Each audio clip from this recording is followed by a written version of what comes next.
My name is Bryan. This is Bare Metal, the channel where your older brother who doesn't bully you lets you hang out with him while he plays video games. I am sorry to those of you who didn't get that experience, but today, you can.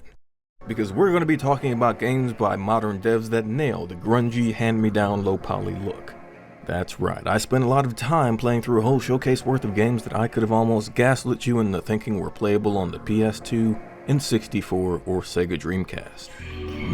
Dreamcast. Just the word puts a little tang in your mouth, doesn't it? Dreamcast. Tastes like a Christmas in 2001. Ooh, Dreamcast. This contains a bunch of upcoming or recently released titles that feel like memories to the 25 to 35-year-old gamer demographic.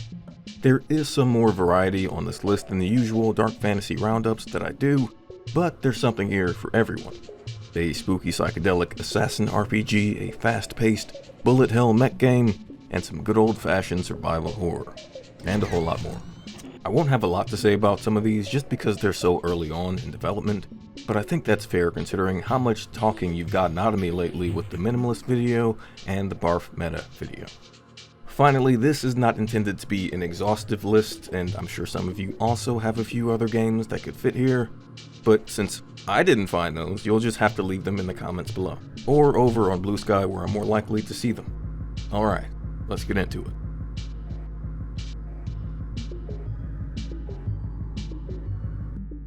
One of the things I love about indie devs is that sometimes they'll see a AAA game studio do something and say, fuck you, I can do that too. And that is exactly what Rig Riot is. Rig Riot is what happens when FromSoft decides not to make Armored Core 6 DLC and instead goes all in on multiplayer experiences that sure might be great, but that nobody asked for. We get people who decide to make more cool big robot stuff. People like developer Sage Boatman. Rig Riot does not do anything massively inventive. It doesn't pretend to. You build a mech and skate around one massive map at a time to shoot drones, jump kick robots, and swing your laser sword wherever you so please. Now before I talk about how fun all of that is, you might already be in the other tab looking up the game on Steam. Well, hold your horses, okay? It's not available yet. This is a playtest I had to sign up for 3 weeks in advance. I played it in early August, so unfortunately it might not be immediately available to you when you see this, or it could look completely different. But the moment I found out I could get in the mech, I dropped everything and did so, and I took lots of notes for you. Lots of notes. When you start the game, you get 4 different base mech models to work with, and you can mix and match the arms, legs, head, torso, and back of each to your liking. These are all your standard archetypes like lightweight dasher, medium weight jack of all trades, a heavy guy, and an absolute junker. But to get more, you'll have to deploy on missions. Through those, you can find a wide array of temporary weapons and passive modules that will boost your effectiveness in combat. You can get both handheld and shoulder weapons of 4 different rarities and 3 different ammo types, including kinetic, energy, and explosive.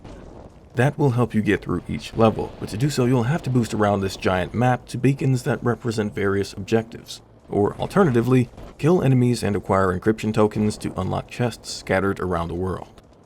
If you come across the transporter that takes you to the next level, you can also activate it to fight the boss of the zone you're in immediately, but you'll probably miss out on whatever else is in the level. And when you inevitably die, you'll lose all of your weapons and currency, but keep the parts you found, as well as any scrap that you've gathered. This will allow you to upgrade the base you pass through between levels, giving you access to workshops and buffs. So that is a huge info dump, but I think all of these elements are important to talk about and come together so gracefully that it doesn't even really feel like the roguelite that it is. When I was trying it out, between the open world and the persistent customization that the game offered, it felt like a really consistent and seamless experience across runs. Now, the demo only really had 3 or 4 different level layouts to show off, but they were all amazing. They really nailed the scale of each one so that you feel like you're climbing skyscrapers or zooming through alleyways.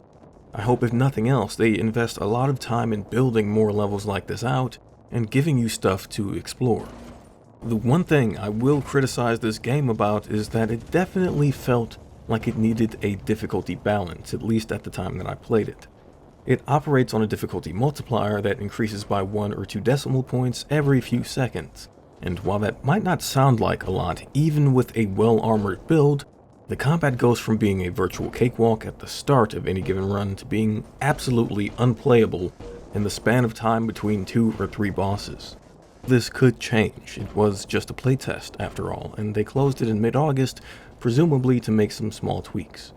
But I think it just opened back up as I record this in the last week of August, so I'll be sure to check back and let you know if my experience is any different. For now, it's shaping up to be really cool, and I'll be glad to have another fun mech game to play in my downtime in the near future. Airframe Ultra is an upcoming racing mayhem game by Videocult, who you may know better as the devs of Rainworld.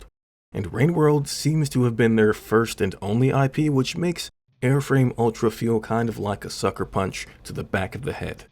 This game is so different from their last project that it seems to be almost more of a statement about versatility. It's like a victory lap celebrating their first game and saying, we don't necessarily need to do that, we can do whatever we want and we'll still kill it. Because Airframe Ultra is very much not an exploratory 2D platformer. It's a 3D game all about racing, shooting, and blowing stuff up. You customize the little driver and their hoverbike before zipping out into the world to do whatever you want. But it's not just about driving or racing, because when you actually start the demo, you'll find yourself on foot. And that surprised me a lot. You can run, jump, climb, and attack, making it seem like you'll have a lot of opportunity for arena-style combat in addition to the track-based racing. The combat and weapon systems are a bit goofy though, and they remind me a little, for some reason, of State of Emergency, which is a Rockstar game for Xbox and PS2, where you would just go around and riot, and that's it. That was the plot of State of Emergency, just pure cathartic anti-corporal cartoon violence.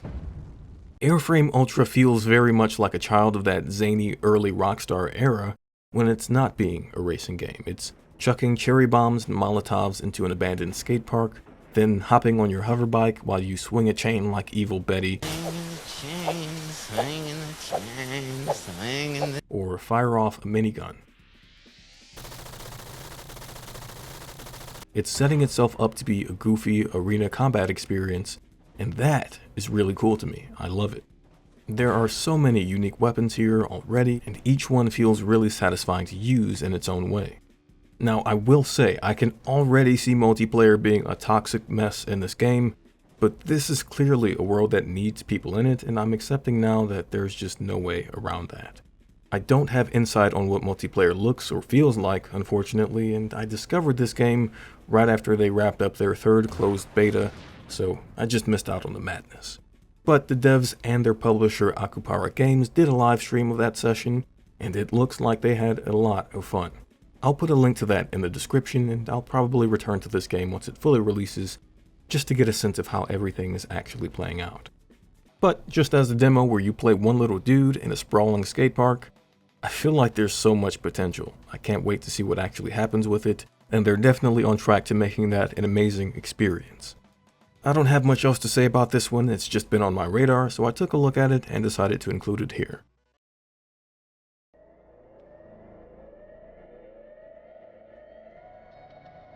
Parkside Decayed Soul Manipulation is an upcoming first-person action RPG with an emphasis on player versatility and choice. Developed by Banana Hardsoft, Parkside is set in the fictitious city of Abbotsford, California in the year 2038. You play Alexander, a super hacker who has been kidnapped by an obscure cult and forced to remotely hook his brain up to a cyborg avatar called Polyphemus. You're given the task of using this remote body to go on missions, the first of which involves assassinating one of their adversaries. It all gets messier from there. This game does a great job of evoking the feeling of semi-open world cityscape games of the 2000s. I'm thinking true crime streets of LA and New York, the early GTA games, Saints Row of course, the game Freedom Fighters, really any of the blocky, pasty shooters that sort of made up that era, with both first-person and cyberpunk twists. I'm sure anyone who was around to play Deus Ex, RoboCop, or Blade Runner will find something to enjoy here as well. But, of course, those who frequent my favorite little corner of YouTube will no doubt look at this and think of Omicron the Nomad Soul.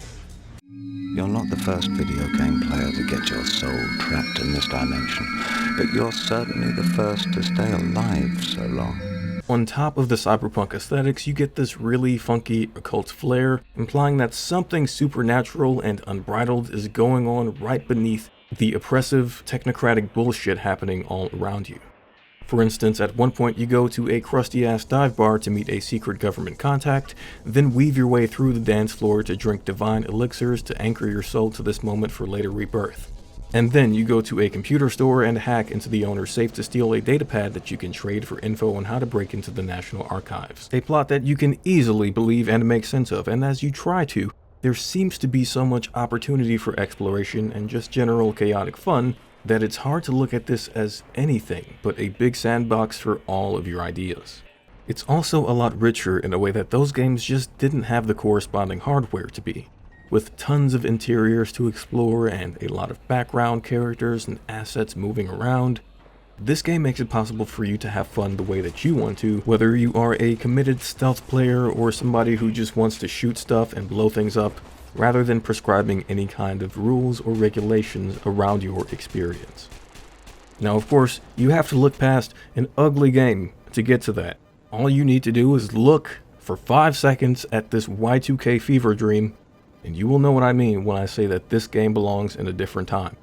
But this funkiness is deliberate, it's all part of the game's identity, and it's something that you should take into consideration if you're looking for something that evokes an older kind of video game experience. Now, it's not a bare metal video if I don't talk about music at some point, and I have to say this probably has my favorite tracks of anything on the list. There's a great layered soundtrack spanning genres from drum and bass, trip hop, diva house, and other kinds of electronica, all of which really drives home that retro feel and creates an atmosphere that is just perfect for this kind of game. If I had to come up with one complaint about this game, it's that the control scheme and layout and all the layers to it make it feel almost unplayable when you first start. You have to do so much to accomplish what feels like so little. And I can't help but blame that on the control scheme, which requires you to use all kinds of buttons, including the mouse wheel for selecting your special ability, and the numbers for managing your inventory, and also like a separate inventory menu. It's a mess. It just needs to figure out what it wants to do from a player control perspective, and then it'll be a perfect game for me. But for now, I'll settle for it being pretty good. Speaking of great games with god-awful control schemes, Brush Burial is a dark psychedelic stealth action RPG about Fennel, a little sea monster lady with a penchant for stabbing people and stealing things. I think a few of you have recommended this to me already, and I avoided it for a long time, mostly because I watched some of the gameplay and I felt like I wouldn't actually enjoy it. Namely, I was put off by the weird-ass perspective with the ugly arms and the monster face taking up a third of the screen on top of the reverse fisheye field of view, which all just made this seem like an absolute nightmare to play through. But I bought the game, and I gave it a shot, and I was right. In fact, I had an even worse time learning how to play this game than I thought I would. Even so, after several uncomfortable hours, I can firmly say that I now have a love-hate relationship with this game.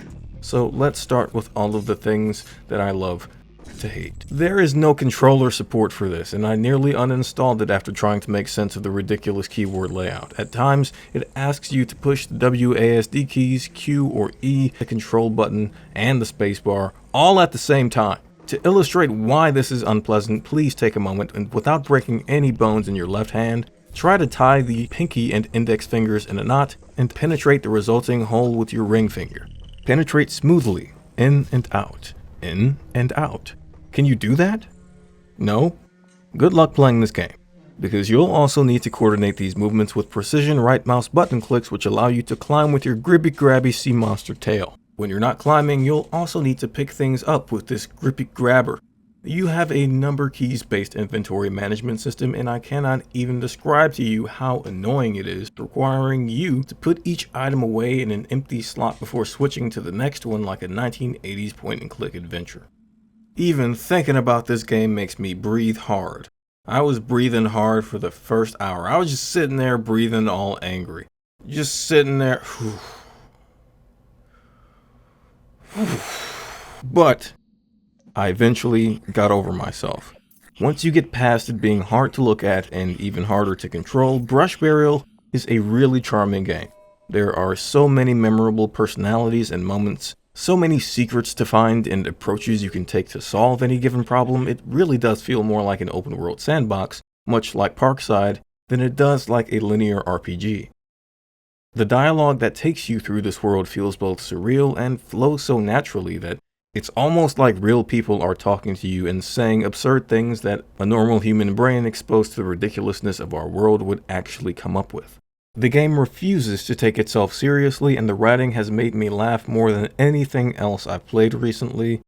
For instance, you get thrown into a couple of scenarios like, in this one transitional area between zones, you find an enemy sitting alone, completely uninterested in fighting you. If you walk up to him and interact, he says nothing. Fennel says, kind of a weird place to be hanging out. To which he responds, bring borscht. Then we talk. So you have the option to take a detour and go grocery shopping for this complete stranger. And if you do and bring him back a bowl, Fennel says, found her soup. The stranger goes, aye, you did.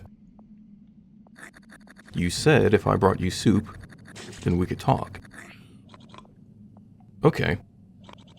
What do you want to talk about?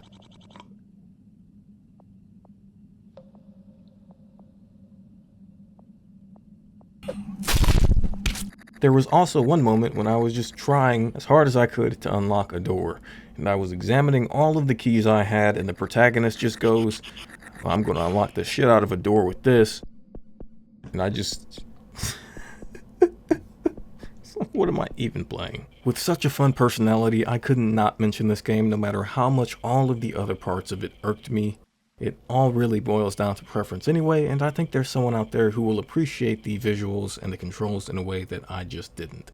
And of course, I have to touch on the music, because while I wouldn't call the soundtrack in this game a 10 out of 10, it is absolutely unlike anything I've heard before. It's this really noisy, fuzzy industrial collage that I can't even really put into words, and honestly doesn't even seem to try to fit into one genre. So maybe even if the game doesn't look like your kind of thing, check out the OST and see what you think about that.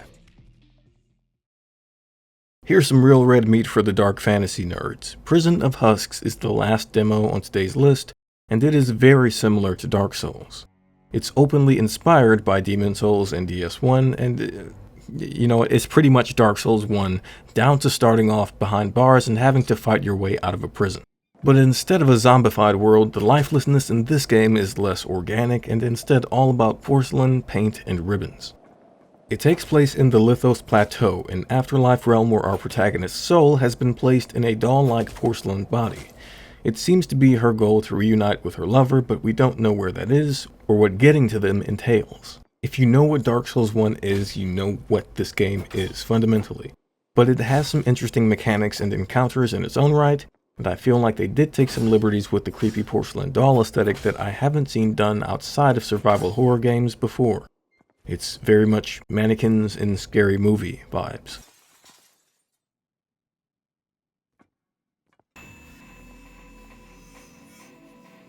I found combat to be super challenging, more so than any other Souls-like that I've played recently, and I consider myself pretty well versed in those. Still, the thing that stands out to me the most about Prison of Husks is not the gameplay or the combat or the narrative, it's the art direction that they decided to go with. The first part of the game that we have access to perfectly captures the iconic, pale gray-green aesthetic that a lot of eerie adventure games of the 2000s had. That's something you find not only in much of the Souls series, but also in a lot of RPGs like Eco, or Shadow of the Colossus, Twilight Princess, several entries in the Drakengard and Nier franchises, and the list goes on. So many games in the 2000s and early 2010s really rely on that mossy, foggy look that really feels like a style in and of itself at this point. Whether or not it drew direct inspiration from any of those titles, and whether that's going to be a staple of the full game, is something I'm yet to confirm, but I think Prison of Husks is definitely onto something with this, and I love that the game feels like it's trying to add on to that with elements of psychological horror.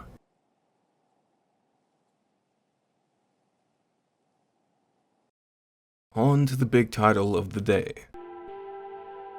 Heartworm is a 2025 release by Vincent Adinolfi, Published by Dread XP, the same horror connoisseurs who brought you Dread Delusion, The Mortuary Assistant, and Amanda the Adventurer.